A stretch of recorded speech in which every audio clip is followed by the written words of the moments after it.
आळंदी नगर परिषदेचा 2025-26चा 89.51 कोटींचा शिलकीचा अर्थसंकल्प सादर। कोणत्याही स्वरूपाची करवाढ नाही। तृतीयपंथीयांच्या कल्याणासाठी अर्थसंकल्पात 3% तरतूद। तृतीयपंथीयांसाठी अर्थसंकल्पात तरतूद करणारे आळंदी महाराष्ट्रातील पहिली नगर परिषद असल्याचा प्रशासनाचा दावा। प्रशासक तथा मुख्याधिकारी कैलास केंद्रे यांनी सादर केला अर्थसंकल्प।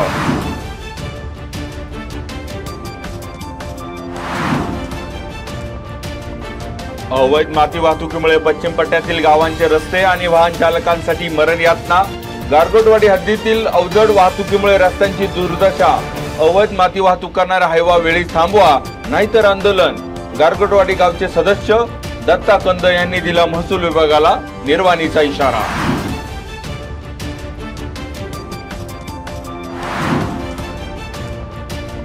सरपंच परिषदेच्या पालघर जिल्हा पदाधिकारी आणि पिंपरी चिंचवड येथील समाजसेवी संघटनांनी घेतली उपोषणकर्ते कुंडलिक कोइनकर यांची भेट। मुंबई येथील आझाद मैदानावर सोमवारी मुख्यमंत्री देवेंद्र फडणवीस आणि माहिती तंत्रज्ञान मंत्री आशिष शेलार भेट घेण्याची शक्यता। सरपंच परिषदेचे प्रदेशाध्यक्ष दत्ता काकडे उपोषणस्थळी आंदोलकांशी चर्चा करणार।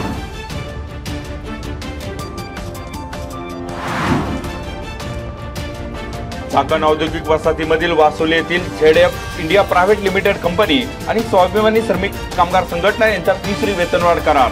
संघटनेचे प्रमुख सल्लागार आमदार महेश लांडगे, अध्यक्ष जीवन येवलंडे, रोहिदास गाडे यांच्या करारावर स्वाक्षऱ्या। चाकण एमआयडीसी मधील सर्वाधिक वेतनवाढ झाल्याचा संघटनेचा दावा।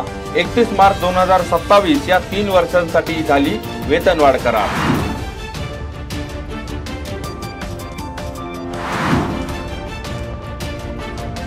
सोने पॉलिशचा बहाणा करून लुटारूंनी भरवस्तीमध्ये केली फसवणूक। राजगुरुनगर शहरात ब्राह्मणाळीत 77 वर्षे ऊर्ध्वाला दोघांनी गंडवलं।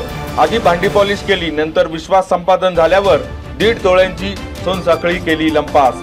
शरद दीक्षित यांनी खेड पोलीस ठाण्यात 2 अनोळखी चोरट्यांविरोधात दिली फिर्याद।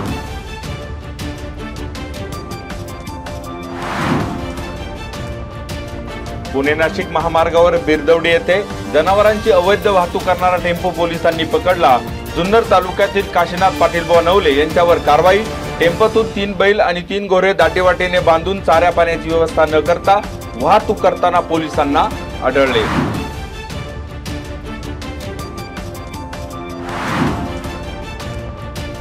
पिस्तुलाचा धाक दाखवून पायी जाणाऱ्या शेतकऱ्याला लुबाडलं। म्हाळुंगे गावच्या बिरदवडीकडे दौनी वस्तीकडून पायी जाताना वाय जंक्शनच्या पुढे घडली घटना। ओमकार बिसनारे आणि अतुल तांबे यांना अटक। शेतकरी विलास काळडोके यांच्या मदतीला धावलेल्या नागरिकांनाही हल्लेखोरांनी पिस्तुलाने धमकावले।